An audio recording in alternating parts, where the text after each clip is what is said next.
എൻ്റെ പേര് നികായത്. ഞാൻ വായിക്കാൻ പോണ കത്തിൻ്റെ പേരാണ് കൊച്ചേട്ടൻ്റെ കത്ത്. കൊച്ചേട്ടൻ്റെ കത്ത്. പ്രിയ ട്യൂബ് എന്ന വാചുദൈവം. പ്രിയ ഡീസൽ കൂട്ടുകാരെ, ആലുവായിൽ അയൽപക്കത്തുള്ള തൻ്റെ കൂട്ടുകാരിയുടെ വീട്ടിൽ നിന്ന് പുസ്തകം വാങ്ങാനാണ് 12 വയസ്സുകാരിയായ ആ മകൾ അമ്മയോട് ഫോണും വാങ്ങി രാത്രി 8:30 കഴിഞ്ഞപ്പോൾ ഒറ്റയ്ക്ക് വീടിന് പുറത്തിറങ്ങിയത്. എന്നാൽ അവൾ കൂട്ടുകാരുടെ വീട്ടിലും എത്തിയില്ല, അമ്മയുടെ അരികിലും എത്തിയില്ല.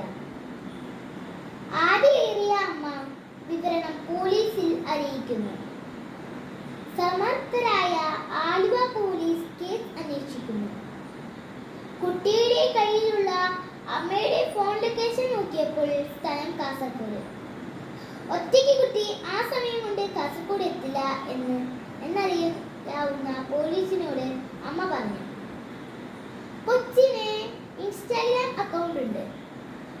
12 വയസ്സുകാരിയുടെ ഇൻസ്റ്റാഗ്രാം പരിശോധിച്ച പോലീസ് ഞെട്ടി.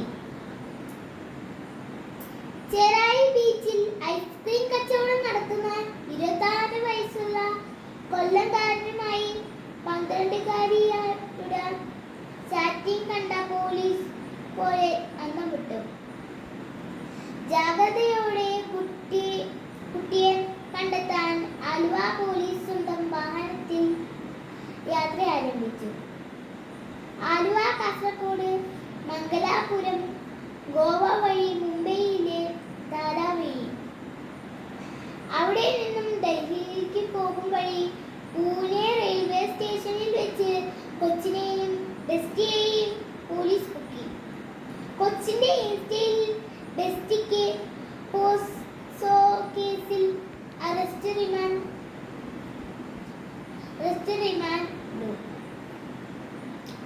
ബാലതലമുറയുടെ സുരക്ഷത്തെ പറ്റി സുബോധത്തോടെ ചിന്തിക്കുന്ന പല വിദ്യാരാജ്യങ്ങളും 18 വയസ്സിന് താഴെയുള്ള കുട്ടികൾക്ക് സോഷ്യൽ മീഡിയ നിരോധിച്ചു കഴിഞ്ഞു.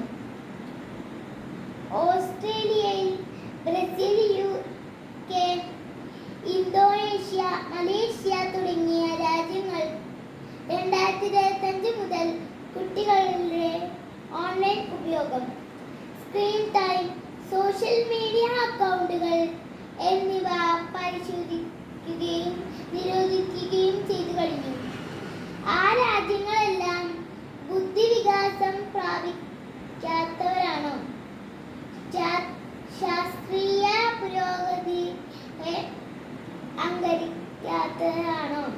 അല്ല, പുരോഗതിയുടെയും ഒന്നാം നിരയിലുള്ള രാജ്യങ്ങളാണ് കുട്ടികൾക്ക് സോഷ്യൽ മീഡിയ നിരോധിച്ചത്. പ്രിയ കൂട്ടുകാരെ, ഈ അടുത്ത കാലത്തെ ചില കൂട്ടുകാരുടെ സ്വഭാവവും പെരുമാറ്റവും മാതാപിതാക്കളെയും മുതിർന്നവരെയും ഏറെ ആശ്ചര്യമുണ്ട്.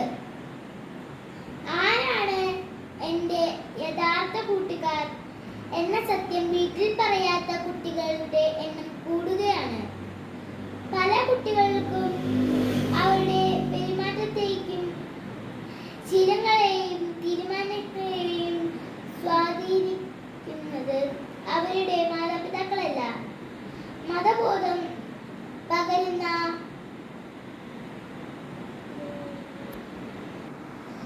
ധാർമ്മികതയല്ല, പകരം അവരുടെ പ്രിയ ഗ്രൂപ്പാണ്. സമപ്രായക്കാരായ കൂട്ടുകാരാണ് പല കുട്ടികളുടെയും ദൈവങ്ങൾ. മുമ്പ് മാതാപിതാക്കൾ പറയുന്നത് ദൈവം പറയുന്ന പോലെ മക്കൾ കേട്ടിരുന്നു. ഇന്ന് പിയർ ഗ്രൂപ്പാണ് പലരുടെയും ദൈവം. സോഷ്യൽ മീഡിയയാണ് ദൈവം. ഇതുവരെ കാണാത്ത വെറും മോഹവാക്കുകൾ മാത്രം ഇൻസ്റ്റയിൽ കുറിക്കുന്ന അജ്ഞാനായ സുഹൃത്താണ് ദൈവം. മക്കളെ, കൺമുന്നിൽ കാണുന്ന മാതാപിതാക്കളെയും സഹോദരങ്ങളെയും ഗുരുഭൂതരെയും അവഗണിച്ച് മറഞ്ഞിരിക്കുന്ന വ്യാജ വിശ്വസിച്ചാൽ മക്കൾക്കു വഴിതെറ്റും എന്നു തീർച്ച ചെറുപ്പം തന്നെയാണ്. മക്കളെ, ചെറുപ്പം ഒരിക്കലും വലുപ്പമാകില്ല. മാതാപിതാക്കൾ നിങ്ങളാൽ ഗ്രഹിക്കുന്ന പോലെ വളർത്തണോ അതോ നിങ്ങളുടെ നന്മയ്ക്കായി വളർത്തണോ? അവരുടെ ജീവപാഠങ്ങൾക്ക് ഒരു വിലയുമില്ലേ?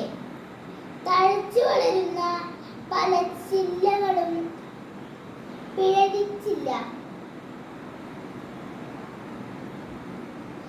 പിഴച്ചു വരുന്നതാണെന്ന് നല്ല കർഷകന് അറിയാം.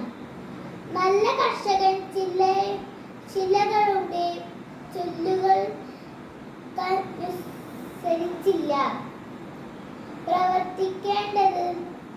ഫലം കായ്ക്കാത്ത ചില്ലകൾ വെട്ടിദൂരെ എറിയണം. അതുപോലെ മക്കളുടെ പല ചീത്ത ശീലങ്ങൾ ഉപേക്ഷിക്കാൻ മാതാപിതാക്കൾ പറയുമ്പോൾ മക്കൾ അവ ഉപേക്ഷിക്കണം. അല്ലാതെ പലപ്പോഴും പ്രെയർ ഗ്രൂപ്പ് കയ്യടി നോക്കി കുടുംബത്തെ മറക്കുന്നവർ വ്യാജന്മാരുടെ പിന്നാലെ പോയി നിത്യമായ ചതിക്കുഴിയിൽ നിപതിക്കും. കൂട്ടുകാർക്ക് ശരിയായ വഴിയിൽ